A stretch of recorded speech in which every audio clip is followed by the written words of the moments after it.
India میں ایک جگہ ہے ادے پور، اس کے اندر ایک ٹیلر کی شاپ میں دو مسلمانوں نے گھس کر تیز دھار چھریوں کی مدد سے، وہ چھریاں بھی کیا تھیں، وہ تو ٹوکا نما کو بڑے بڑے چھرے تھے، اس کو انتہائی خوفناک طریقے سے قتل کیا اس ہندو ٹیلر کو،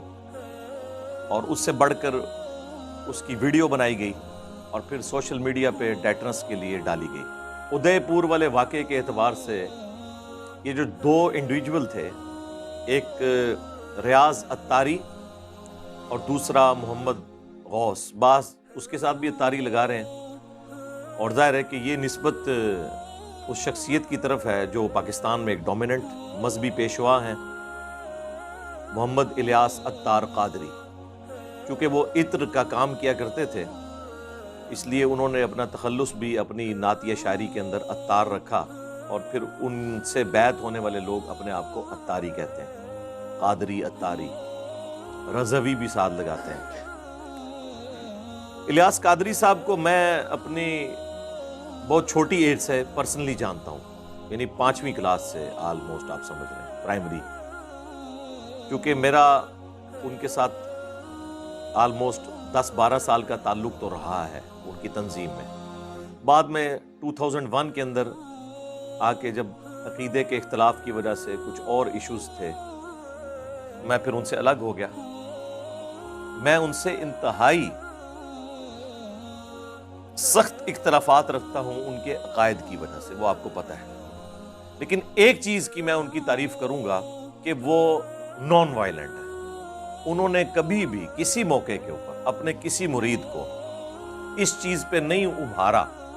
کہ وہ قانون ہاتھ میں لے کر کوئی ایکٹیویٹی پرفارم کرے۔ دیکھیں، سب سے بڑی ایکٹیویٹی تو یہ ہو سکتی ہے نا، کسی شخص کے اوپر قاتلانہ حملہ ہو اور اس کے دنیا میں لاکھوں چاہنے والے ہوں جو اس کے اشارے کے اوپر، ایک انگلی کے اشارے پہ جان دینے کے لیے تیار ہوں، اور وہ شخص کوئی پروٹیسٹ بھی نہ کرے اس کے خلاف۔ الیاس قادری صاحب کے ساتھ یہ ہو چکا ہے۔ 1995 میں ان کے اوپر قاتلانہ حملہ ہوا، ان کے ساتھی اس میں شہید ہو گئے اور وہ بچ گئے۔ اس کے بعد بھی انہوں نے کہا تھا کہ اگر مجھے کوئی قتل بھی کر دینا تو میں نے اسے پیشگی معاف کیا ہوا ہے،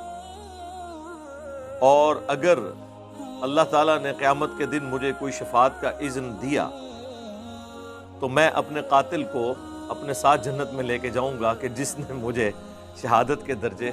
پر فائز کیا۔ یہ خیر انہوں نے ان کا اپنا ایک غلوب ہے، اس کی کوئی شرعی حیثیت نہیں میں بتا رہا، میں آپ کو ان کی پازیٹیونیس بتا رہا ہوں، پازیٹیوٹی بتا رہا ہوں۔ تو انہوں نے کبھی اس کے اوپر کوئی اس طرح کا پروٹیسٹ نہیں کیا۔ پاکستان میں بڑے بڑے معاملے ہوئے، لیکن کبھی بھی آپ کو الیاس قادری صاحب اور ان کی جماعت دعوت اسلامی کسی موقع پر کوئی پلے کارڈ اٹھائے ہوئے بھی نظر نہیں آئے گی۔ پروٹیسٹ تو بڑی دور کی بات ہے، نہ کوئی سوشل میڈیا پہ کمپین چلاتے ہوئے، نہ کسی پولیٹیکل جماعت کو سپورٹ کرتے ہوئے۔ یہی وجہ ہے کہ پاکستان میں پچھلے کئی سالوں سے ایجنسیز کی طرف سے آفیشلی انہیں سرٹیفکیٹ دیا جاتا ہے کہ پاکستان کی سب سے نان وائلنٹ اور پیسفل آرگنائزیشن دعوت اسلامی ہے۔ اب یہ جو انڈیویجول ہے ریاض اتاری یا محمد غوث، یہ جو انہوں نے ایکٹیویٹی پرفارم کی، اس کا الیاس قادری صاحب سے کوئی تعلق نہیں۔ یہ میں اس لیے بات کر رہا ہوں کہ چونکہ انڈیا میں لوگ دور بیٹھے ہوئے ہیں، وہاں کے میڈیا کے اوپر بھی اب دعوت اسلامی کو انہوں نے ٹارگٹ کیا ہوا ہے، اس کے اوپر ہم پابندی لگا دیں گے۔ 1981 میں بنی یہ تنظیم الیاس قادری صاحب کا وہ سارے کا سارا چل رہا ہے، ہمیں ان سے لاکھ اختلافات، لیکن یہ جو چیز، اور پھر انہیں پکڑ کے وہ دہشت گرد تنظیموں کے ساتھ جوڑ رہے ہیں جو انٹرنیشنل لیول کے اوپر مختلف، آپ کو پتہ ہے مسلمانوں کی جہادی تنظیمیں ہیں، ان کے ساتھ وہ جوڑ رہے ہیں، حالانکہ ان کا تو مسلک ہی بالکل ڈیفرنٹ ہے۔ ان کو تو الیاس قادری صاحب ویسے ہی کافر سمجھتے ہیں۔ میں تو اس بات کی تعلیم دیتا آیا ہوں کہ اگر خدا نہ خواستہ مجھ پر بھی